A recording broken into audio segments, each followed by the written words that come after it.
2567 เป็นถนนสายเศรษฐกิจทั่วเมืองเชียงใหม่ทั้งนี้เจ้าหน้าที่เทศบาลนครเชียงใหม่ยังคงออกปฏิบัติการจัดเก็บขยะในเขตเมืองทั้งถนนสายหลักและถนนสายรองรวมถึงตรอกซอกซอยต่างๆเพื่อคืนพื้นผิวจราจรและเร่งฟื้นฟูเมืองเชียงใหม่อย่างต่อเนื่องหลังสถานการณ์น้ำท่วมสิ้นสุดลงเพื่อให้ประชาชนกลับมาใช้ชีวิตได้ตามปกติโดยเร็วที่สุดและพร้อมต้อนรับนักท่องเที่ยวในวันที่ 1 พฤศจิกายนนี้คมสันต์ คำบงทีมข่าวสวทเชียงใหม่รายงานอุทยานแห่งชาติหมู่เกาะสุรินทร์แจ้งงดกิจกรรมนันทนาการประเภทดำน้ำลึกบริเวณแหลมช่องขาดเป็นการชั่วคราวเพื่อฟื้นฟูธรรมชาติหลังพบกาฬปังหาขนาดใหญ่เริ่มเสื่อมโทรมนายเกรียงไกรเพาะเจริญหัวหน้าอุทยานแห่งชาติหมู่เกาะสุรินทร์กล่าวว่าด้วยอุทยานแห่งชาติหมู่เกาะสุรินทร์ทำการสำรวจและติดตามสถานภาพปะการังฟอกขาวในพื้นที่แหล่งดำน้ำของอุทยานแห่งชาติหมู่เกาะสุรินทร์ซึ่งจากการสำรวจพบกันละปังหาขนาดใหญ่บริเวณแหลมช่องขาดซึ่งเป็นแหล่งดำน้ำลึกที่มีชื่อเสียงระดับประเทศเกิดโรคในกันละปังหาโดยสาเหตุเบื้องต้นคาดว่าเกิดจากอุณหภูมิน้ำสูงขึ้นทำให้เชื้อราเติบโตได้เป็นอย่างดีนำไปสู่การแพร่ระบาดไปยังกิ่งก้านต่างๆซึ่งเป็นสาเหตุของการเสื่อมโทรมและอยู่ระหว่างการดำเนินการติดตามอาการยับยั้งการแพร่ระบาดและหาแนวทางในการฟื้นฟูจึงต้องประกาศปิดการท่องเที่ยวการประกอบกิจกรรมนันทนาการประเภทดำน้ำลึกบริเวณแหลมช่องขาดเป็นการชั่วคราวเพื่อลดผลกระทบและป้องกันไม่ให้เกิดความเสียหายเพิ่มขึ้นจากเดิมอีกทั้งเป็นการเปิดโอกาสให้ทรัพยากรธรรมชาติได้ฟื้นตัวจนกว่าสถานการณ์จะมีแนวโน้มฟื้นตัวดีขึ้นโดยจะดำเนินการติดตั้งทุ่นแสดงแนวเขตหรือทุ่นไข่ปลาและธงแดงเป็นสัญลักษณ์ต่อไปจันทราสุขนุชสวทตะกัวป่ารายงานจบข่าวชโลธรจัญญาอ่านรับฟังข่าวครั้งต่อไปเวลา 17:00 น.ติดตามข่าวที่นำเสนอไปแล้วได้ที่ www.thainews.prd.go.th พ่อขุนงำเมืองรุ่งเรืองด้วยบารมีประกอบความดียิ่งใหญ่ไพศาลกวานพะเยาแหล่งชีวิตศักดิ์สิทธิ์พระเจ้าตนหลวงบวงสรวงพ่อขุนงำเมืองงามลือเรื่องดอยบุษราคำขณะนี้ท่านกำลังรับฟังสถานีวิทยุกระจายเสียงแห่งประเทศไทยจังหวัดพะเยา FM 95.25 เมกะเฮิรตซ์สื่อสารสร้างสรรค์เพื่องานประชาสัมพันธ์ของรัฐวิทยุแห่งประเทศไทยให้ความรู้คู่ความสุข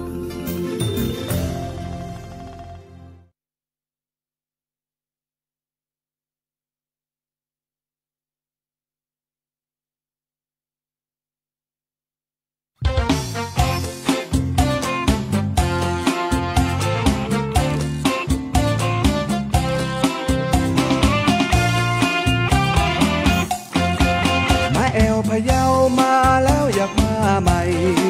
ดินแดนน้ำใสผู้คนหัวใจเป็นสีชมพูอากาศก็ดีอาหารก็ล้ำเชิญท่านมาดูจะมาเป็นคู่หรือมาเดี่ยวเดียวกันเพลินมาแอวพะเยามาแล้วให้อยู่ต่อจะพาไปพอไปไหว้พระเจ้าตนหลวงไหว้พระกลางน้ำที่โลกอารามงามเนื้อทั้งปวงกราบไหว้บวงสรวงสักการะพ่อขุนงามเมืองปั่นจักรยานออกกำลังกายรอบชายกวานลมเย็นพัดผ่านพายเรือเล่นอยู่กลางน้ำรอยยิ้มหวานๆกับบรรยากาศอันงดงามสุขทุกมงยานน้ำตกภูสางและภูลังกามาแอวพะเยามาแล้วอยากมาอีกก็อยากจะปิกติดใจเมื่อได้มาทุกฤดูกาลธรรมชาติงดงามตาสุขล้ำเลอค่าเมื่อได้มาแอวพะเยา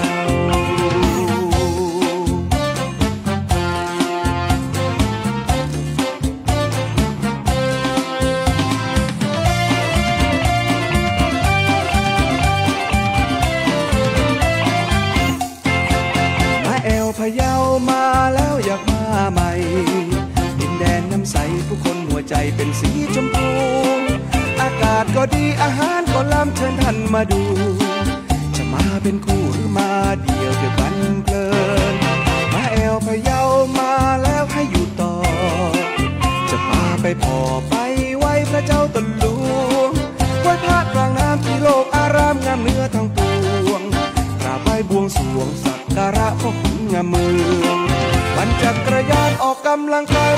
กวา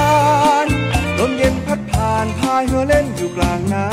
ำรอยยิ้มหวานๆกับบรรยากาศอันงดงามสุขทุกโมงยามน้ำตกภูสางและภูลังกามาแอวพะเยามาแล้วอยากมาอีกก็อยากจะปิกติดใจเมื่อได้มาทุกฤดูกาลธรรมชาติดงงามตาสุขล้ำเลอค่าเมื่อได้มาแอวพะเยาปั่นจักรยานออกกำลังกายรอบชายกวานลมเย็นพัดผ่านพายเรือเล่นอยู่กลางน้ำรอยยิ้มหวานๆกับบรรยากาศอันงดงามสุขทุกโมงยามน้ำตกภูสางและภูลังกามาแอวพะเยามาแล้วอยากมาอีกก็อยากจะปิกติดใจเมื่อได้มาทุกฤดูกาลธรรมชาติดงงามตา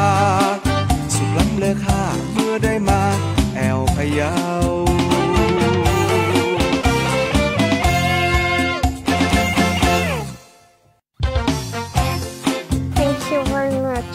People of Payao are really friendly. ยินดีเจ้า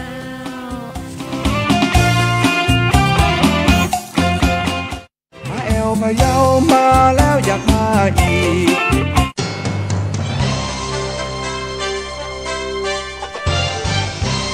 อู้ข่าวเจ้าเหนืออู้จ่าประสาคนเมืองเหนือเวลาดี4 โมงแหลงทางสวท8 91 เมกะเฮิรตซ์สวทน่าน 94.75 เมกะเฮิรตซ์สวทเจียงไฮ้ 95.75 เมกะเฮิรตซ์และสวทพะเยา 95.25 เมกะเฮิรตซ์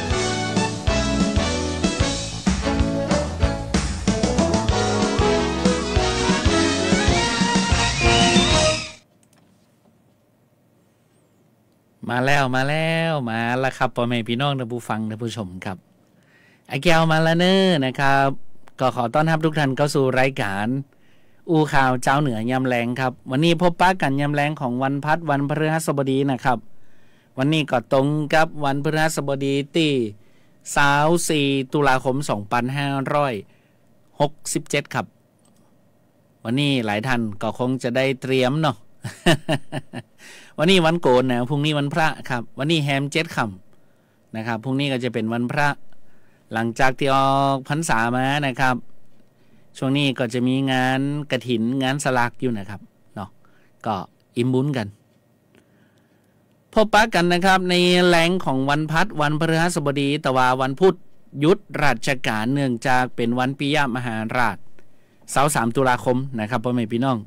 แต่ละที่แต่ละจังหวัดเพิ่นก็ได้จัดกิจกรรมงานวันปิยมหาราชกันนะครับซึ่งก็ถือว่าเป็นวันสำคัญของประเทศชาติไทยเฮานะครับเนาะวันนี้วันพัดก็พบปะกับไอแก้วผ่านทางคลื่นวิทยุสวทพะเยา FM ความถี่ 95.25 เมกะเฮิรตซ์นะครับแล้วก็ส่งกระจายเสียงเชื่อมโยงสัญญาณไปแหม4แหม3กะ4ถึงพะเยา3นั่นมีเจียงไฮ้พะเยาน่านแป้เนาะนับตัวเก่ามั้ยล่ะเจียงไฮ้น่านแป้นะครับสวทเจียงไฮ้ก็ติดตามรับฟังได้เนอนะครับพ่อแม่พี่น้อง 95.75 เมกะเฮิรตซ์สวท8 91 เมกะเฮิรตซ์สวทน่าน 94.75 เมกะเฮิรตซ์ครับต้องขอบคุณทีมงานช่างฝ่ายเทคนิคแต่ละสวทนะครับที่รับสัญญาณรายการให้กับพ่อแม่พี่น้องฟังในพื้นที่จังหวัดของพ่อแม่พี่น้องบ่ว่าจะเป็นเจียงไฮ้น่านพะเยาแป้เนาะ วันนี้ครับผมดีเจชาตินะครับไอ้แก้วสู่ชาติเพียรงานซึ่งก็ได้รับมอบหมายจากปีเสาจีครับคุณพรณภัทรสุวไลนะครับรักษาการผอ.สวทพะเยานะครับตอนนี้ท่านผอ.ท่านใหม่เปิ้นยังบ่มาเตื้อหลังจากที่ท่านผอ.ท่านเก่าท่านเกษียณอายุราชการไปตอนนี้ปีเสาจีก็รักษาราชการไปก่อนนะครับวันนี้นะครับมีประเด็นข่าวสารต่างๆในพื้นที่ของพะเยาเจียงไฮ้น่านแป้มาให้กับพ่อแม่พี่น้องแนวฟังกันนะครับพร้อมกับกิจกรรมดีๆที่เกิดขึ้นในพื้นที่จังหวัดพะเยาครับช่วงนี้ก็ยังมีอยู่ในเรื่องเกี่ยวกับการแข่งขันกีฬายกน้ำหนักตัวแล้วก็งานวิ่งงานปั่นจักรยานอย่างหลากหลายนะครับเดี๋ยวจะได้มาประชาสัมพันธ์ให้ทุกท่านได้รับทราบกันตรงนี้ผ่านทางรายการอู้ข่าวเจ้าเหนือครับเพื่อได้มาแอวเมืองพะเยา นะครับและก็ประเด็นในพื้นที่นะครับวันนี้ทางเจียงไฮ้เนาะเปิ้นก็มีการ มอบทุนการศึกษาให้กับเด็กยากจนนะครับที่ตำบลดอยหางอำเภอเมืองเชียงรายนะครับแล้วก็มีในส่วนของจังหวัดน่านนะครับสภาอุตสาหกรรมท่องเที่ยวจังหวัดน่านแล้วก็ทางสมาคมท่องเที่ยวจังหวัดน่านและร้านอาหารดังๆจัดการประชุมแลกเปลี่ยนเรียนรู้นะครับเพื่อที่จะอัปเดตเทรนด์การท่องเที่ยวของคนจังหวัดน่านฮือตันครับยุคปัจจุบันอย่างต่างๆเหล่านี้นะครับพร้อมกับในส่วนของการดูแลสัตว์ของปศุสัตว์ทางแปรครับอันนี้ประเด็นในพื้นที่เดี๋ยวจะมาเล่าให้กับพ่อแม่พี่น้องได้ฟังกันนะครับเริ่มต้นรายการนะครับเราไปติดตามข่าวสารในเรื่องเกี่ยวกับพยากรณ์อากาศกันก่อนนะครับฝนฟ้าอากาศไอ้แก้วบอกฟ้าบอกฝนกันก่อนให้พ่อแม่พี่น้องได้รับทราบได้รับฟังกันตรงนี้นะครับในรายการอูข่าวเจ้าเหนือเฮานะครับในส่วนของสภาวะอากาศนะครับพ่อแม่พี่น้องช่วงนี้ภาคเหนือบ้านเฮาเจียงไฮ้พะเยาน่านแปะอากาศเริ่มเย็นแล้วนะเย็นละนะครับเริ่มหนาวละยามเจ้านี่มีหมอกลงละนะครับจะได้แล้วก็ต้องดูแลรักษาสุขภาพกันเน้อนะครับพ่อแม่พี่น้อง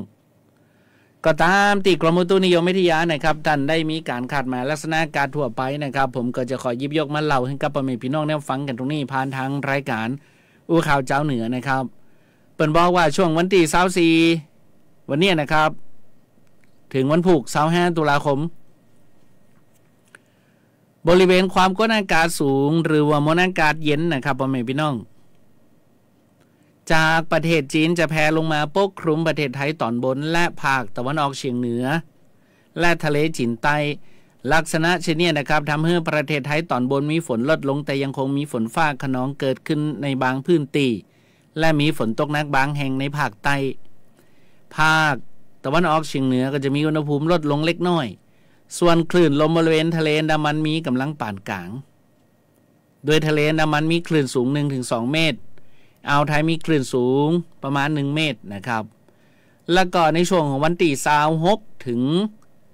28ตุลาคมเนี่ยนะครับมรสุมตะวันตกเฉียงใต้ก็จะพัดปกคลุมตีทะเลอันดามันภาคใต้และอ่าวไทยนะครับก็จะมีกำลังแห้งขึ้นประกอบกับพายุโซนร้อนกำลังแห้งพายุโซนร้อนนี้มีชื่อว่าจามีนะครับบริเวณทะเลจีนใต้ตอนกลางพุ่นนะคาดว่าจะเคลื่อนเข้าใกล้ฝั่งประเทศเวียดนามตอนกลางส่งผลทำให้มีแนวพัดสอบของลมตะวันตกเฉียงเหนือและลมตะวันออกเฉียงเหนือพัดปกคลุมประเทศไทยตอนบนลักษณะเช่นนี้ทำให้ประเทศไทยมีฝนนะครับเพิ่มขึ้นและมีฝนตกหนักบางแห่งในภาคตะวันออกเฉียงเหนือภาคกลางภาคตะวันออกและภาคใต้ฝั่งตะวันออกโดยมีฝนตกหนักบางแห่งนะครับในภาคใต้ฝั่งตะวันตกนะครับส่วนในช่วงวันที่29ถึง30ตุลาคมเนี่ยนะครับมรสุมตะวันตกเฉียงใต้ที่พัดปกคลุมทะเลอันดามันภาคใต้และอ่าวไทยก็จะมีกำลังอ่อนในขณะที่ล่องมรสุมผ่านภาคใต้ตอนล่างตอนกลางประกอบกับพายุโซนร้อนกำลังแห้งพายุจามีเนี่ยบริเวณชายฝั่งประเทศเวียดนามตอนกลางที่จะเปลี่ยนทิศการเคลื่อนไปทางทะเลจีนใต้ตอนบนโดยพายุนี้บอกเคลื่อนเข้าสู่ประเทศไทยนะครับลักษณะเช่นนี้ทำให้ประเทศไทยตอนบนเขามีฝนลดลงแต่ยังคงมีฝนฟ้าคะนองเกิดขึ้นได้ในบางพื้นที่และมีฝนตกหนักมากถึงนักในภาคใต้นะครับอันนึงครับพายุโซนร้อนกำลังแห้งจามีเนี่ยที่บริเวณประเทศฟิลิปปินส์ตอนบนคาดว่าจะเคลื่อนลงสู่ทะเลจีนใต้ตอนบนในวันที่24วันนี้นะครับและก็จะเคลื่อนเข้าใกล้ชายฝั่งประเทศเวียดนามตอนกลางในวันที่27-28ตุลาคมนี้หลังจากนั้นก็จะเปลี่ยนทิศการเคลื่อนไปทางทะเลจีนใต้ตอนบนโดยพายุนี่เคลื่อนเข้าสู่ประเทศไทยจะให้ผู้ที่จะเดินทางนะขอให้ผู้ที่จะเดินทางไปบริเวณดังกล่าวนี่ตรวจสอบสภาพอากาศก่อนที่ออกเดินทางไว้ตัวนะครับข้อควรระวังนะครับพ่อแม่พี่น้องครับ26ถึง28ตุลาคมเนี่ยก็ขอให้พ่อแม่พี่น้องประชาชนนะครับโดยเฉพาะภาคตะวันออกเฉียงเหนือภาคกลางภาคตะวันออกภาคใต้ญาติพี่น้องเขาอยู่ตั้งปุ่นก็บอกกล่าวเปิ้นเด้อให้ได้ระมัดระวังอันตรายจากฝนฟ้าคะนองและก็ลมกระโชกแห้งนะครับรวมทั้งฝนตกหนักถึงหนักมากและฝนตกสะสมซึ่งอาจจะทำให้เกิดน้ำท่วมฉับพลันน้ำป่าไหลหลาก โดยเฉพาะพื้นที่ลาดเชิงเขาใกล้ทางน้ำไหลผ่านและพื้นที่ลุ่มนะครับและแถมอย่างหนึ่งคือดูแลรักษาสุขภาพนะครับเนื่องจากสภาพอากาศที่เปลี่ยนแปลงในระยะนี้ไว้ตัวนะครับส่วนเจ้าเรือบริเวณทะเลอันดามันและอ่าวไทยควรหลีกเลี่ยงการเดินเรือในบริเวณที่มีฝนฟ้าคะนองไว้ตลอดช่วงนะครับพ่อแม่พี่น้องภาคเหนือบ้านเฮานะครับพ่อแม่พี่น้องครับในช่วงนี้นะครับ24 25และก็29 30ตุลาคมนี่อากาศเย็นในตอนเช้าโดยจะมีฝนฟ้าคะนองร้อยละ10 ถึง 20ของพื้นที่ลมเป็นลมตะวันออกความเร็วลมอยู่ที่10 ถึง 15 กิโลเมตรต่อชั่วโมงและก็ในช่วงของวันที่26 28อากาศเย็นในตอนเช้าโดยจะมีฝนฟ้าคะนองร้อยละ20 ถึง 40ของพื้นที่ลมเป็นลมตะวันออกเฉียงเหนือนะครับความเร็วลมอยู่ที่ประมาณ10 ถึง 20 กิโลเมตรต่อชั่วโมงช่วงนี้นะครับอุณหภูมิต่ำสุดอยู่ที่ประมาณ19 ถึง 25 องศาเซลเซียสนะครับและก็อุณหภูมิสูงสุดยามบ่ายก็อยู่ที่ประมาณ32 ถึง 35 องศาเซลเซียสครับก็แจ้งข่าวบอกข่าวให้กับพ่อแม่พี่น้องได้รับทราบถึงเรื่องเกี่ยวกับฝนฟ้าอากาศได้รับรู้รับทราบกันตรงนี้น้อยหนึ่งนะครับพ่อแม่พี่น้องเนาะก็จะได้เล่านะครับก็ระมัดระวังฝนฟ้าอากาศครับเพื่อที่จะได้เตรียมการป้องกันหรือว่าท่านใดมีธุระป้าปังจะเดินทางไปพื้นที่ที่อาจจะมีฝนตกมีพายุอย่างต่างๆไปต่างประเทศอย่างที่บอกก็เช็คสภาพอากาศกันอีกครั้งหนึ่งเพื่อความปลอดภัยของท่านเองและก็ความสะดวกสบายในการที่จะเดินทางไปติดต่อประสานงานหรือว่าวางแผนไปที่ฮั่นที่นี่อีกนะครับ ถ้าจะมาที่นี่ที่ฮั่นก็ได้อยู่นะครับจะได้แล้วนะครับช่วงนี้เหนือเหมาะขนาดครับอากาศนะอุณหภูมินะเปิดห้องว่าปลายฝนต้นหนาวนะครับปลากับเหมาะเพราะว่าอย่างครับช่วงนี้เพราะปลามันเขียวขจีครับหลังจากที่มีฝนตกหนักขนาดในภาคเหนือเขาน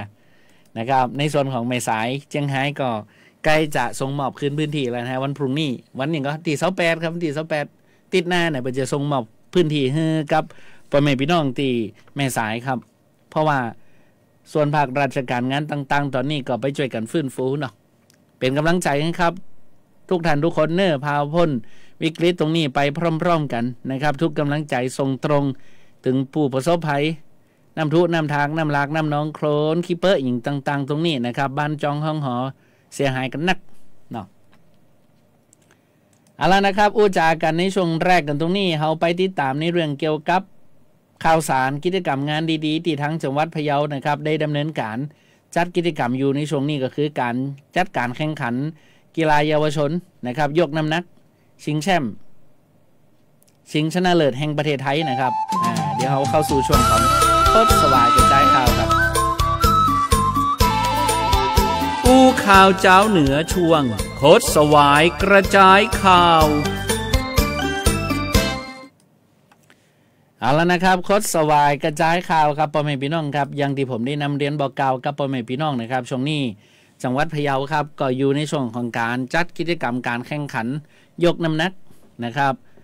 EGAT เนี่ยนะครับชิงถ้วยพระราชทานพระบาทสมเด็จพระเจ้าอยู่หัวนะครับที่โรงเรียนหลายประชานุเคราะห์ยิมซีนะครับงานเปิดเมื่อวันที่20 ตุลาคม 2560วันติดที่ผ่านมานะครับโดยท่านผู้ว่าราชการจังหวัดพะเยาท่านรัตพล นราธิศรนะครับก็ได้มีการอัญเชิญถ้วยพระราชทานนะครับโดยท่านบำรุงสังขาวท่านรองผู้ว่าราชการจังหวัดพะเยามานะครับเพื่อที่จะได้มอบให้กับสโมสรทีมที่ได้รับรางวัลชนะเลิศนะครับโครงการนี้นะครับก็สนับสนุนโดยการไฟฟ้าฝ่ายผลิตนะครับหรือว่ากฟผ.ซึ่งก็ได้จัดกันที่จังหวัดพะเยาครับณโรงเรียนราชประชานุเคราะห์นะครับที่ได้มีการจัดการแข่งขันEGAT ยกน้ำหนักเยาวชนชิงชนะเลิศแห่งประเทศไทยประจำปี 2567 สิงโดยพระราชทานพระบาทสมเด็จพระเจ้าอยู่หัวนะครับวันพรุ่งนี้เป็นวันสุดท้ายนะครับการแข่งขันยาวมาจนถึงวันพรุ่งนี้25 ตุลาคม 2567 นะครับวันนี้ก็มีการแข่งขันยกน้ำหนักหลากหลายรุ่นหลากหลายประเภทเหมือนกันแต่ละรุ่นแต่ละประเภทครับแล้วก็วันพรุ่งนี้นะครับก็จะเข้าสู่ช่วงของการแข่งขันนะครับวันสุดท้ายแล้วก็จะมีพิธีปิดอย่างต่างๆนะครับ โอกาสนี้ก็ขอเชิญชวนพ่อแม่พี่น้องชาวจังหวัดพะเยาเจียงไฮ้เมืองน่านเมืองแปดเต็มใกล้เต็มหิมนี่นะครับมาเชียร์มาชมมาให้กำลังใจมาชมพิธีปิดกันได้ในวันพรุ่งนี้นะครับที่โรงเรียนราชประชานุเคราะห์24อำเภอจุนจังหวัดพะเยาครับจับเบะเนาะไม่เอาพะเยาเสาติดนี่ลวดมากินมาแอลมาสัมผัสบรรยากาศดีๆตีพะเยาครับในส่วนนี้นะทางผู้ว่าราชการจังหวัดพะเยาครับท่านรัตพลนราธิศรนะครับเปิ้นก็อุเอิญผ่านรายการผู้ว่าพบประชาชนแต่เจ้านี่นะครับในฐานะที่ทางท่านผู้ว่าเป็นป่อเมืองและก็ได้อุเอิญผ่านรายการว่าพี่น้องชาวพะเยาเฮาพร้อมครับที่จะต้อนรับนักท่องเที่ยวต่างๆที่จะได้เดินทางมาแอวช่วงหนาวนี่ตีพะเยายินดีนะครับเน้อล้านค้าล้านหลวงอย่างต่างๆตอนนี้เมืองพะเยาเฮาก็พร้อมละเฮาช่วยกันสร้างบ้านแปลงเมืองล่างบ้านล่างเมืองหลังจากตีบางแห่งได้รับผลกระทบน้ำท่วมน้ำทากน้ำลากน้ำนองกันไปเกาะเรียบร้อยละตอนนี้พร้อมต้อนรับนะครับบ่ว่าจะเป็นกว้านพะเยาวัดวารามวัฒนธรรมธรรมชาติป่าไม้น้ำตกดอยภูลังกาภูหนังภูอ่านไม้อย่างต่างๆนะครับท่านได้ที่จะสัมผัสกับวิถีธรรมชาติอย่างต่างๆหรือว่าจะมีกิจกรรมเดินวิ่งปั่นตีพะเยาเฮานะครับเปิดห้องว่าเป็นการส่งเสริมด้านการท่องเที่ยวต่างๆตรงนี้นะครับก็มีกิจกรรมต่างๆช่วงตั้งแต่เดือนพฤศจิกาธันวามกราเนี่ยนะครับถึงกุมภาพันธ์พุ่นน่ะเชิญชวนพ่อแม่พี่น้องเชียงไฮ้น่านแปไม่แอวพะเยานะเดี๋ยวพี่น้องพะเยาก็จะไปแอวเชียงไฮ้เมืองน่านเมืองแปกันนะครับก็ถือว่าเป็นการส่งเสริมเศรษฐกิจของกลุ่มถิ่นฟ้าล้านนาตะวันออกเขานะครับคึกคักนะของกินของใจของเที่ยวของอะไรอย่างต่างๆลงพักก็ตีพักโรงแรมอย่างต่างๆก็จะได้มีรายได้นะครับนอกเหนือจากนั้นโรงแรมตีพักอย่างต่างๆก็จะได้จับจ่าย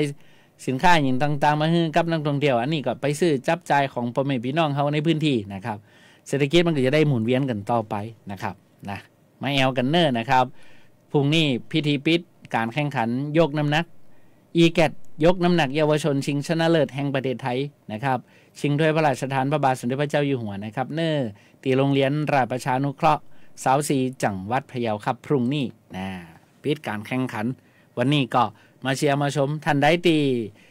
อยากจะดูนะครับมาบ่ได้ก็มันมีการไล่สดผ่านทั้ง Facebook ของสมาคมยกน้ำหนักแห่งประเทศไทยนะครับก็ไปดูได้นะครับนะกิจกรรมต่างๆเหล่านี้ครับเอามาเชิญชวนพ่อแม่พี่น้องได้รับรู้รับทราบได้มาแอวกันนะครับแหมอย่างหนึ่งครับการเดินทางนะครับพ่อแม่พี่น้องช่วงนี้กับปิดเทอมลูกหลานตานเต้าอยู่บ้านอยู่จ้องแว่นรถเครื่องไปหันไปนี่นะครับไปธุระปะปังไปแอวไปแวะไปแหวงอย่างต่างๆต้องเอิ้นบอกเขาเด้อจะไปที่ไหนตั้งใดขี่รถเครื่องขี่รถมอเตอร์ไซค์ต้องสวมใส่หมวกกันน็อกนะห่วงใยกันครับเพราะว่าถึงวันเนี้ยอุบัติเหตุมันเกิดขึ้นนะครับทางรายการเขาก็มีความห่วงใยมาบอกกล่าวกันตรงนี้เขาไปติดตามในเรื่องเกี่ยวกับความห่วงใยในเรื่องของการใช้รถใช้ถนนกันก่อนครับพ่อยังไม่ได้รับสายระฆังเลยค่ะ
มาแล้วปีน้องเจ้าค่ะ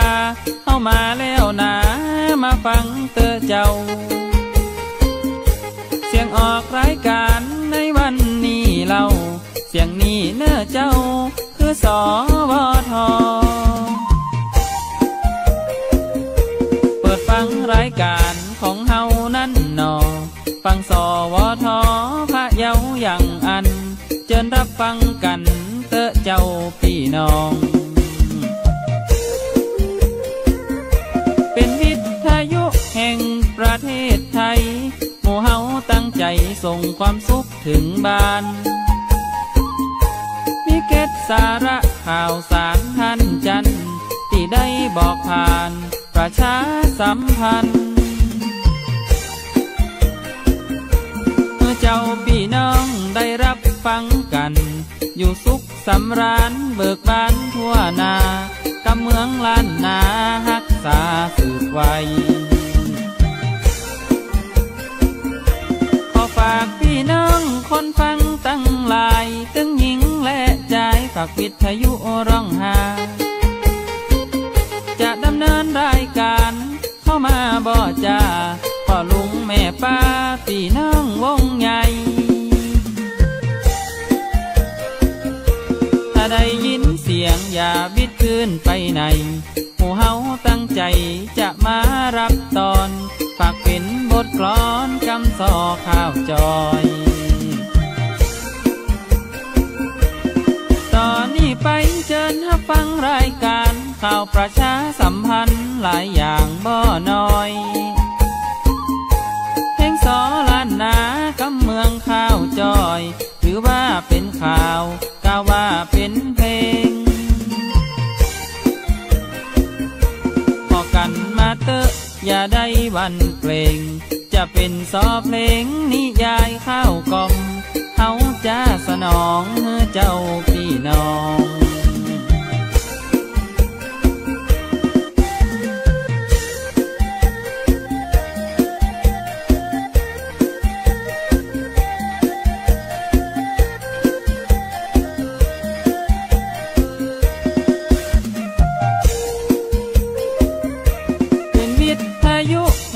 ประเทศไทยหมู่เฮาตั้งใจส่งความสุขถึงบ้านมีเกร็ดสาระข่าวสารทันจันได้บอกผ่านประชาสัมพันธ์เมื่อเจ้าพี่น้องได้รับฟังกันอยู่สุขสำราญเบิกบานทั่วหน้ากำเมืองล้านนารักษาสืบไว้ฝากพี่น้องคนฟังตั้งหลายทั้งหญิงและชายฝากวิทยุร้องหาจะดำเนินรายการเข้ามาบ่จ้าพ่อลุงแม่ป้าพี่น้องวงใหญ่ถ้าได้ยินเสียงอย่าบิดคืนไปไหนหมู่เฮาตั้งใจจะมารับตอนฝากเป็นบทกลอนกำซอข้าวจอยตอนนี้ไปเชิญรับฟังรายการข่าวประชาสัมพันธ์หลายอย่างบ่น้อยเพลงสอล้านนากำเมืองข้าวจอยหรือว่าเป็นข่าวกาว่าเป็นเพลงขอมาเตอะอย่าได้วันเกรงจะเป็นซอเพลงนิยายข้าวกล่อมเฮาจะสนองเจ้าพี่น้อง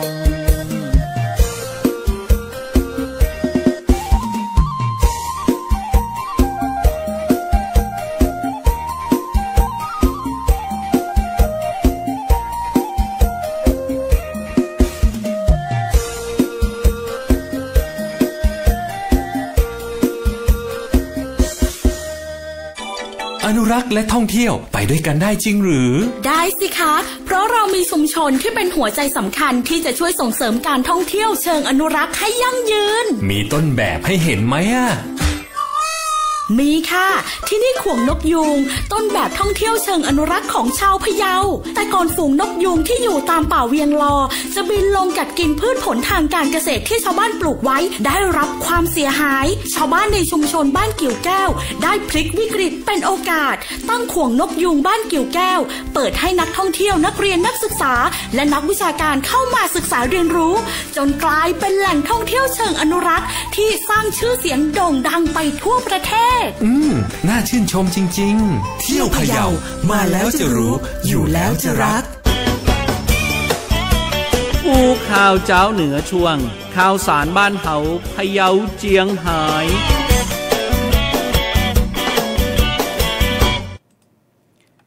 ครับก็รับฟังงานเพลงม่วนๆนะครับเพลงสวทพะเยามาแล้วเนาะ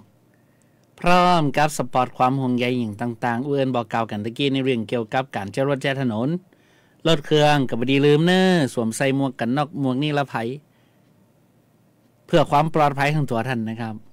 ปลอดภัยแต่นะขนาดไอ้แก้วหนังจัดรายการยังใส่หมวกกันน็อกอีหลูคนแซวมาน่ะ เพิ่นแซวผ่านทาง Facebook นะครับสวัสดีคุณปริมสุขนะครับสวัสดีค่ะนะครับก่อนสวัสดีตัวเองนะครับสวัสดีคุณจันนะครับสวัสดีเจ้าไอ้แก้วนะครับคุณสุริรัตน์เนาะคุณไอ้อย่างเห็นนี่หลายท่านครับคุณทรงแสงณลำปางนะครับเปิ่นก็ทักทายมานี่ครับโอ้กดหัวใจกดดอกไม้สปาสเปดให้กันนี่ก็ต้องขอบคุณนะครับที่ตามมาฟังกันผ่านทาง Facebook ไลฟ์นะครับที่เขาออกอากาศทางวิทยุให้พ่อแม่พี่น้องได้ฟังแล้วเขาก็ยังมีการเพิ่มช่องทางทางสื่อออนไลน์ทาง Facebook นะครับเขาก็ไล่สดให้ทุกท่านได้ดูได้ชมนะครับบ่ว่าท่านจะอยู่ที่ไหนมีอินเทอร์เน็ตใจเนี่ยครับพอย้อนหลังได้พอปัจจุบันได้นะครับว่าไอ้แก้ววันนี้เอาเรื่องราวข่าวสารอย่างต่างๆมาเล่าให้กับพ่อแม่พี่น้องนะครับได้ฟังกันก็สามารถที่จะรับฟังรับชมกันพอกันแล้วก็บ่ได้ลืมครับกดไลค์กดแชร์นะครับกดติดตามเพจของตัวเองนะเพื่อที่จะได้เพิ่มช่องทางการประชาสัมพันธ์ข้อมูลข่าวสารต่างๆให้กับพ่อแม่พี่น้องบ่ได้ตกข่าวนะครับได้ติดตามข่าวกันตรงเนี้ยมีพ่อแม่พี่น้องเหมือนกันนะครับที่เพิ่นเดือดร้อนติดต่อประสานมาสายตรงห้องทรงสวทพะเยาผมดีเจชาติไอ้แก้วก็ฮับสายตะกี้นี่นะครับในกรณีที่ท่านเป็นผู้ประสบภัยโดนน้ำท่วมเหมือนกันผมเชื่อนะครับว่าทุกพื้นที่ก็มีอยู่เหมือนกันที่เปิ้นตกหล่นบ่ได้ไปยื่นเอกสารตันหรือว่าบ่ได้อยู่ในพื้นที่หรือว่าติดธุระป้าปังอย่างต่างๆบ่ได้มารวมประชาคมตามวันเวลาที่เปิ้นกำหนดนัดหมายแต่ตอนนี้นะครับเปิ้นกำลังอุทธรณ์ขอยื่นเอกสารเพิ่มเติมเพื่อที่จะขอรับการชดเชยดูแลตามมติคณะรัฐมนตรีนะครับเพื่อให้ความช่วยเหลือกับพ่อแม่พี่น้องประชาชนที่โดนน้ำท่วมปี67ที่ผ่านมาเนี่ยตามมติคณะรัฐมนตรีเมื่อวันที่8ตุลาคม2517เปิ้นอนุมัติว่าให้บ้านที่อยู่อาศัยของพ่อแม่พี่น้องบ่ว่าจะเป็นบ้านที่มีเจ้าของมีเลขทะเบียนบ้านหรือว่าผู้เช่าหรือว่าบ้านที่อยู่อาศัยที่บ่มีเลขตรงเนี้ยนะครับได้รับการดูแลเยียวยาหลังละ 9,000 บาทตามมติคณะรัฐมนตรีตรงนี้นะครับบางท่านบางคนบางที่บางแห่งก็ตกหล่นเดี๋ยวคงจะมีแนวทางในการที่จะต้องไปยื่นอุทธรณ์ขอรับการช่วยเหลือตรงนี้ต่อไปนะครับมันมีห้อมอยู่เนาะนะห้อมหนูใต้นะห้อมในเดี๋ยวห้อมมันพิษมันผ่านไปก็แก้ไขกันได้อยู่นะครับทันอยู่ครับพ่อแม่พี่น้องใจเย็นๆนะบ่ได้เตือนนี่ก็ได้เตือนหลังนะครับเดี๋ยวก็ว่ากันนะครับเดี๋ยวจะหาทางออกให้นะครับเอาละนะครับอู้จากันตรงนี้เฮามาที่ตามประเด็นข่าวสารพะเยาเจียงไฮ้ครับซึ่งทางผู้สื่อข่าวนะครับน้องประมวลประกิจผู้สื่อข่าวสวทพะเยาครับก็ได้ฝากข่าวมาให้แก้วได้เล่าข่าวนี้นะครับนี้ประเด็นในเรื่องเกี่ยวกับที่ดังจังหวัดพะเยาเฮานะครับเปิดเตรียมการจัดกิจกรรมงานเดินวิ่งปั่นป้องกันอัมพฤกษ์อัมพาตครั้งที่10เฉลิมพระเกียรติพระบาทสมเด็จพระเจ้าอยู่หัวครับเนื่องในโอกาสพระราชพิธีมหามงคลเฉลิมพระชนมพรรษา6รอบ28กรกฎาคม2567จังหวัดพะเยาพร้อมทุกอำเภอแล้วนะตอนนี้นะครับท่านนายแพทย์เอกชัยคำลือครับท่านนายแพทย์สาธารณสุขจังหวัดพะเยาเปิดเผยนะครับว่าท่านผู้ว่าราชการจังหวัดพะเยาครับท่านรัตพลนราธิศรท่านผู้ว่าท็อปนี่นะท่านได้มอบหมายได้มอบนโยบายให้ทุกอำเภอครับได้ร่วมกันจัดกิจกรรมเพื่อเสริมสร้างความรอบรู้ด้านกิจกรรมทางกายให้กับคณะให้กับคนพะเยาทุกช่วงวัยและส่งเสริมการออกกำลังกาย เพื่อที่จะรณรงค์ให้เกิดการรับรู้การป้องกันโรคหลอดเลือดสมองซึ่งเป็นสาเหตุของการเกิดเป็นอย่างก็อัมพฤกษ์อัมพาตเนี่ยนะครับโดยมียอดผู้สมัครนะครับตอนนี้นะของพะเยาเฮานะครับ 14,572 คนกันนะอยู่ในอันดับ4ใน8จังหวัดของเขตสุขภาพที่1และก็ลำดับที่29ของประเทศนะครับมันธรรมดาเหมือนพะเยานี่เนาะแสดงว่าคนพะเยานี่เปิดฮักสุขภาพเนาะโตไอ้แก้วก็เหมือนกันนะครับไอ้แก้วก็ฮักสุขภาพอยู่ ครับครับสายหูฟังมันหวาน ครับซึ่งถึงวันนี้นะฮะต้องบอกกล่าวหน่อยครับว่าโรคหลอดเลือดสมองเนี่ยนะฮะเป็นปัจจัยหนึ่งที่ทำให้คนเฮานะครับเสียชีวิตเยอะซึ่งปัจจัยที่เป็นสาเหตุของการเกิดโรคสมองโรคหลอดเลือดสมองเกี่ยวข้องกับปัจจัยหลากหลายประการเหมือนกันนะฮะปัจจัยส่วนบุคคลเนาะอย่างที่เฮาฮู้ครับทราบว่าอายุพ่องเพศพ่องแล้วก็ปัจจัยพฤติกรรมเช่นการออกกำลังกายการกินข้าวกับปลาอาหารการกินนี่นะการสูบบุหรี่การดื่มสุรานะแล้วก็ปัจจัยทั้งกายภาพเช่นความดันโลหิตระดับไขมันในเลือดแล้วก็โรคเบาหวานนะครับโดยสถานการณ์ผู้ป่วยโรคหลอดเลือดสมองของพะเยานะครับพ่อแม่พี่น้องจากฐานข้อมูลด้านสุขภาพของกระทรวงสาธารณสุขพบว่าปี 2567 ที่ผ่านมาเนี่ยยังไม่สิ้นปีนี่นะมีผู้ป่วยด้วยโรคหลอดเลือดสมองจำนวนถึง539รายละกระจายอยู่ทุกอำเภอและก็อัตราการตายของผู้ป่วยในโรคหลอดเลือดสมองเนี่ยร้อยละ 8.81 8.41 แล้วก็ 7.39 ในปี 64 65 66 ตามลำดับครับก็สูงผ่องต่ำผ่องอย่างต่างๆแล้วนี่นะครับโดยปัจจัยเสี่ยงสำคัญของโรคหลอดเลือดสมองก็คือการป่วยเป็นโรคความดันโลหิตสูงและบ่สามารถควบคุมระดับความดันโลหิตอยู่ในเกณฑ์ที่เหมาะสมได้นะครับจะได้คนที่เป็นโรคความดันจะต้องกินยาความดันอยู่ตลอดก็เพื่อที่จะบ่ให้ความดันโลหิตเนี่ยมันสูงเกินครับถ้าสูงเกินละยาก็บ่ได้ครับกินก็ต้องกินเต้าตายบ่นะครับพ่อแม่พี่น้องจะได้แล้วต้องดูแลรักษาสุขภาพครับด้วยการออกกำลังกายก็คือการจัดกิจกรรมเดินวิ่งปั่นป้องกันอัมพาตครั้งที่10เฉลิมพระเกียรติพระบาทสมเด็จพระเจ้าอยู่หัวนี่นะครับหนึ่งในโอกาสพระราชพิธีมหามงคลเฉลิมพระชนมพรรษา6รอบ28กรกฎาคม 2567 เพื่อที่จะส่งเสริมให้กับพ่อแม่พี่น้องประชาชนนะครับในการออกกำลังกาย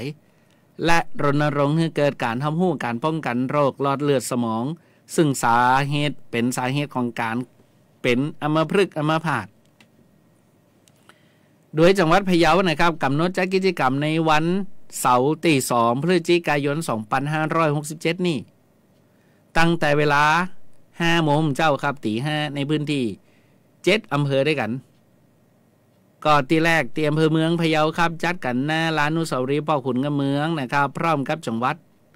แล้วก็มีเจียงม่วนจุนภูซางภูกำยาวปงแล้วก็แม่ใจนะครับจัดกิจกรรมในช่วงเจ้าแล้วก็แห่ง2อำเภอครับจัดกิจกรรมในช่วงเย็นเวลา 17:05 น.มาแลงครับพ่อแม่พี่น้องอำเภอเจียงคำเนาะแล้วก็อำเภอดอกคำใต้นะครับ2อำเภอนี่ของพะเยาเป็นใจวิ่งในตอนแรงนอกจากนี้ครับทุกอำเภอนะครับยังมีการเตรียมจัดนิทรรศการเฉลิมพระเกียรติพระบาทสมเด็จพระเจ้าอยู่หัวในโรงพยาบาลทุกแห่งรวมถึงกิจกรรมให้ความรู้เรื่องโรคหลอดเลือดสมองนะครับให้กับพ่อแม่พี่น้องประชาชนแห่งตัวหนึ่งในการนี้นะฮะก็ขอเชิญชวนพ่อแม่พี่น้องชาวพะเยานะครับทุกเพศทุกวัยและก็ทุกหมู่เหล่าสวมใส่เสื้อสีเหลืองร่วมกิจกรรมเดินวิ่งปั่นป้องกันอัมพาตได้นะครับในพื้นที่ใกล้บ้านของท่านในอำเภอของท่านได้นะครับเพื่อแสดงถึงความจงรักภักดีและเฉลิมพระเกียรติพระบาทสมเด็จพระเจ้าอยู่หัวเนื่องในโอกาสพระราชพิธีมหามงคลเฉลิมพระชนมพรรษา6รอบ28กรกฎาคม 2567 ครับตีทรงเป็นดังแสงนำใจของประชาชนคนไทยและทรงเป็นแบบอย่างแก่ประชาชนชาวไทยในการรักษาสุขภาพ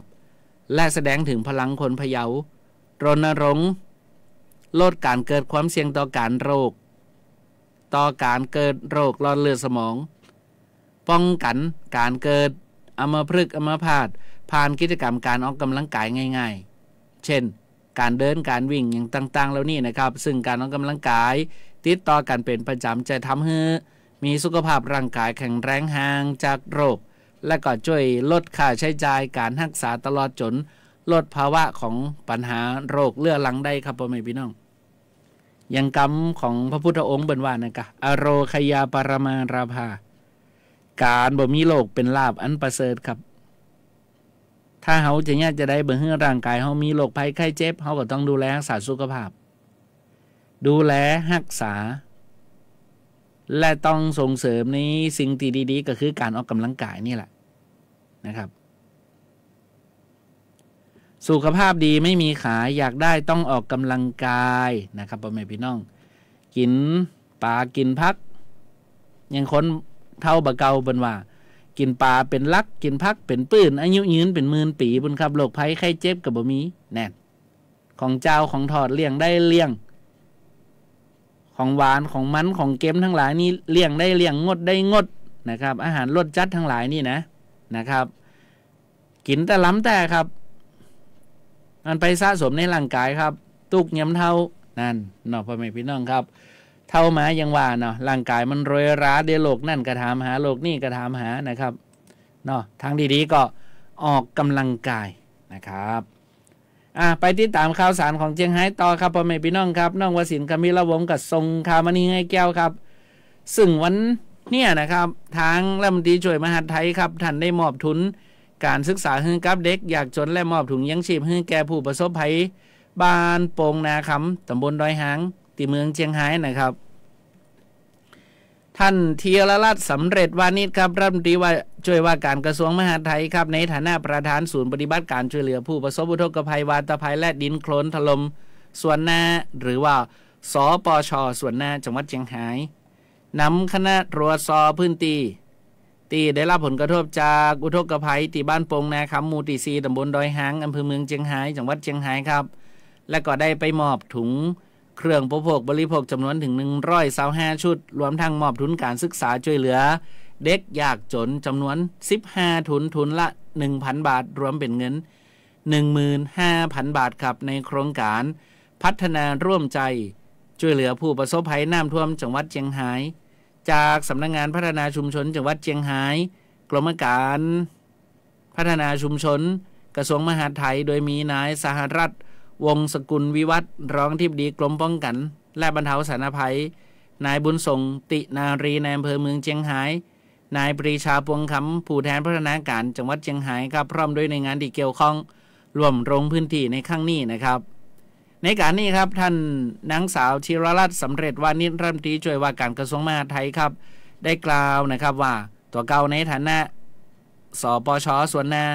ซึ่งได้รับมอบหมายจากนางสาวแพทองธารชินวัตรนายกรัฐมนตรีครับให้มาดูแลพี่น้องประชาชนภายหลังจากประสบอุทกภัยในพื้นที่ที่มีความเป็นอยู่มีความเป็นอยู่ดีขึ้นก็ได้ทราบว่าเจ้าบ้านที่ประสบภัยทั้งหมด47ครัวเรือนที่บ้านโป่งนาคำได้รับเงินเยียวยา9,000 บาทละทุกครัวเรือนแล้วซึ่งในขณะนี้ทั้งจังหวัดได้ให้หน่วยงานที่เกี่ยวข้องสำรวจบ้านเรือนที่ประสบภัยเพื่อที่จะดำเนินการมอบค่าล่างโครนบ้านเรือนแห่ง 10,000 บาท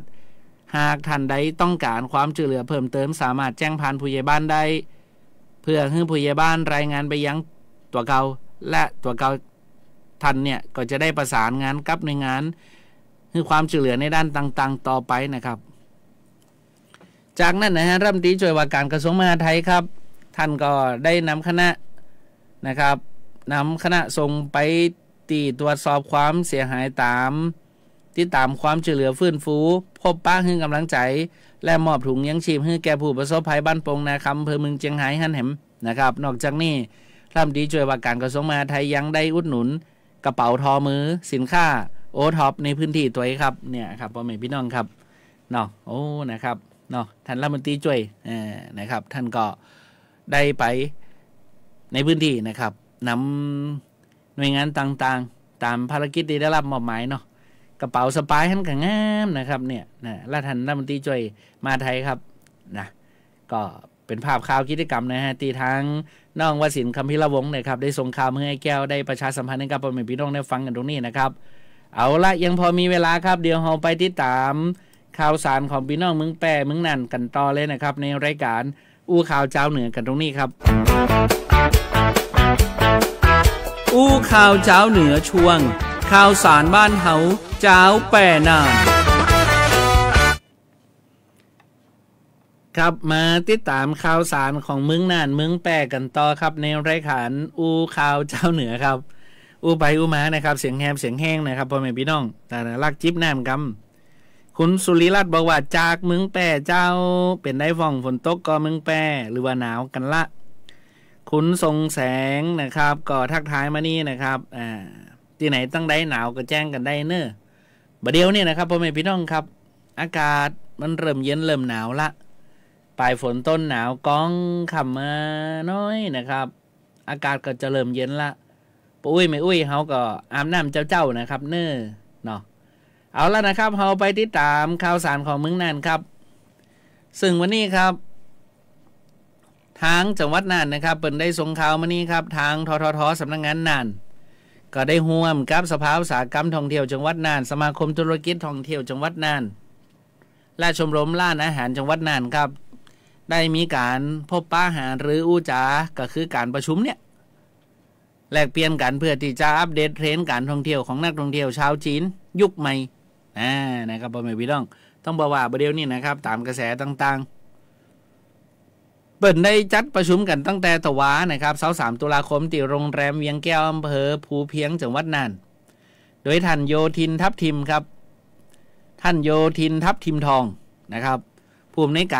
ารท่องเที่ยวแห่งประเทศไทยหรือว่าททท.สำนักงานน่านครับได้มีการเปิดการประชุม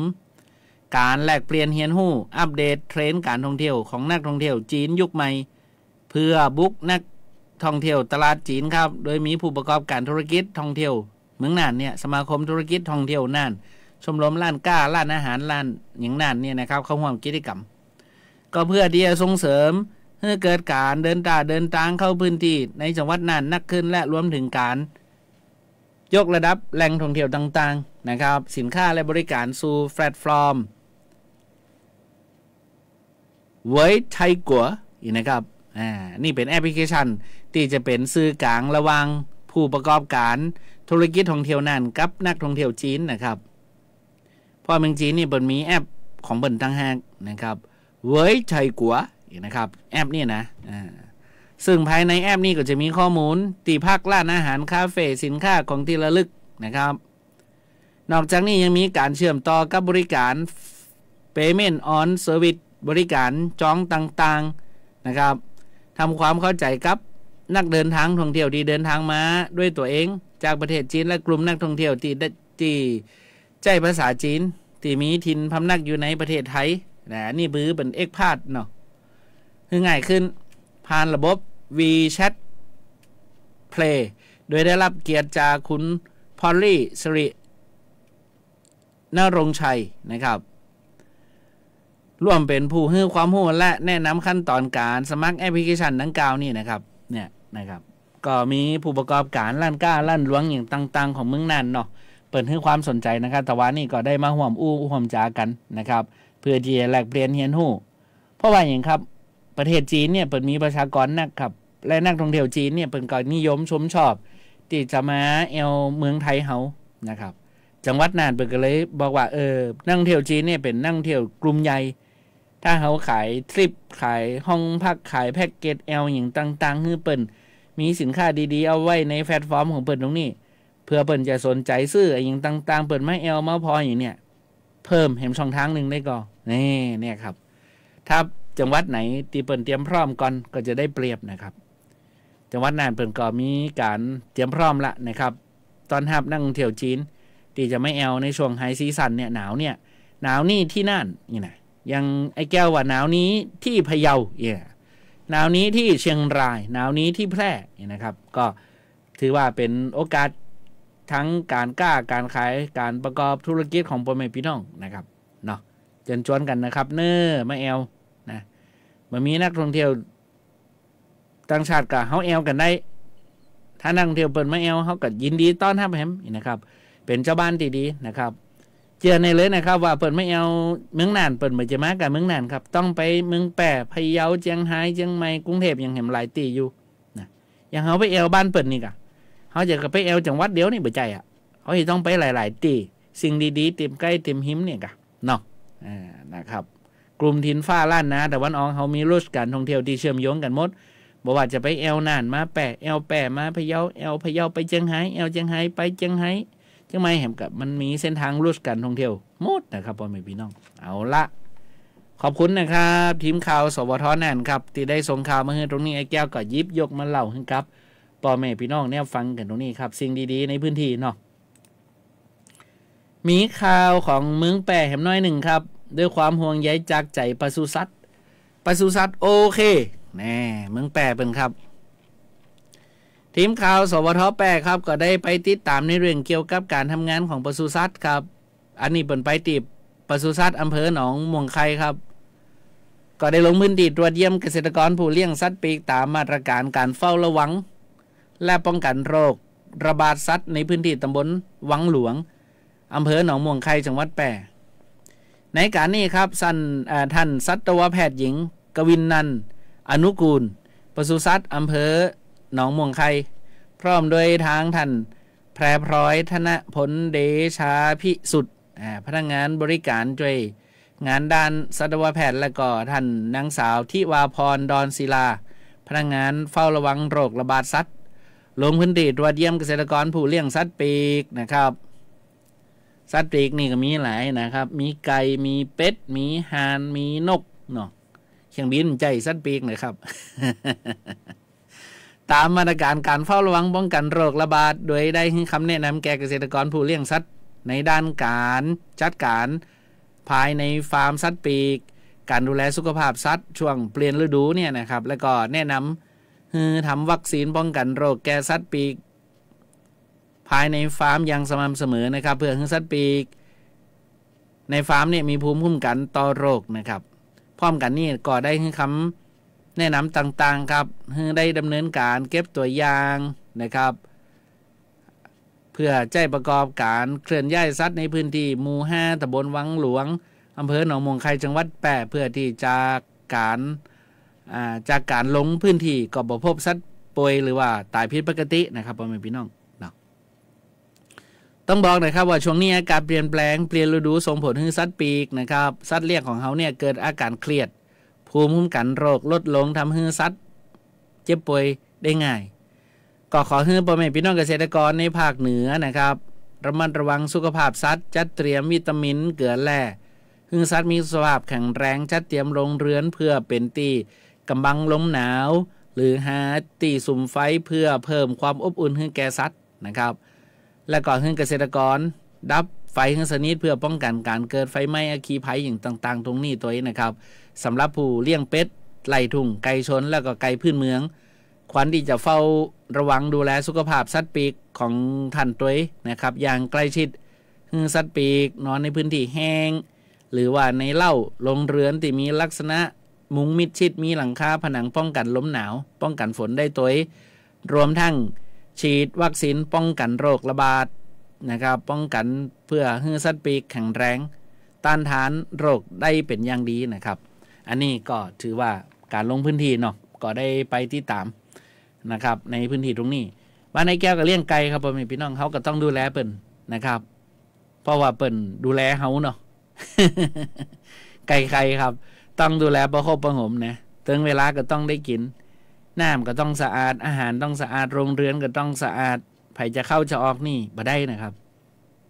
ต้องมีการตรวจเช็คอย่างต่างๆคนที่เป็นวัดเป็นไอเป็นไข้นี่ห้ามใกล้เลยนะครับพ่อแม่พี่น้องเนาะวัคซีนก็ต้องให้ตามกำหนดอย่างต่างๆเพื่อความอยู่รอดปลอดภัยของสัตว์ครับนะอันนี้เอิ้นบอกกล่าวนะครับพ่อแม่พี่น้องท่านใดที่เลี้ยงสัตว์เลี้ยงวัวเลี้ยงควายซ้ำให้นะครับต้องติดตามเพิ่นนะช่วงนี้อาจจะมีโรคเองก็ปากเท่าเปยตัวยังไงก็ต้องติดตามเพิ่นให้วัคซีนเพิ่นตัวนะครับเอาล่ะนะครับขอบคุณครับคุณพิรุณพรแสงสร้อยครับทีมข่าวสวทแปะบรรณาธิการโดยคุณโชคชัชการราชภูครับผอ.สวทแปะครับส่งข่าวมือแก้วเล่าข่าวกันตรงนี้พอเวลาครับก็กำเดียวเนาะมดเห็นล่ะ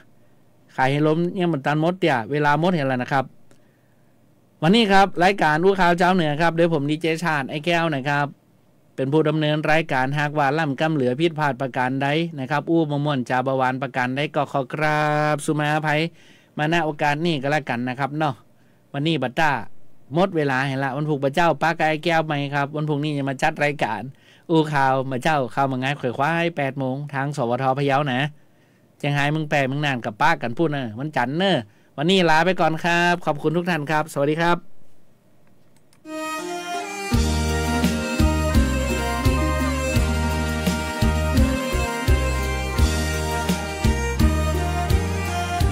ติดตามรายการอู้ข่าวเจ้าเหนืออู้จากประสาคนเมืองเหนือเวลาดี4 โมงแหลงทางสวท8 91 เมกะเฮิรตซ์สวทน่าน 94.75 เมกะเฮิรตซ์สวทเจียงไฮ้ 95.75 เมกะเฮิรตซ์และสวทพะเยา 95.25 เมกะเฮิรตซ์และชมผ่านทาง Facebook Page สวท8 สวทน่านกรมประชาสัมพันธ์สวทเจียงไฮ้และสถานีวิทยุกระจายเสียงแห่งประเทศ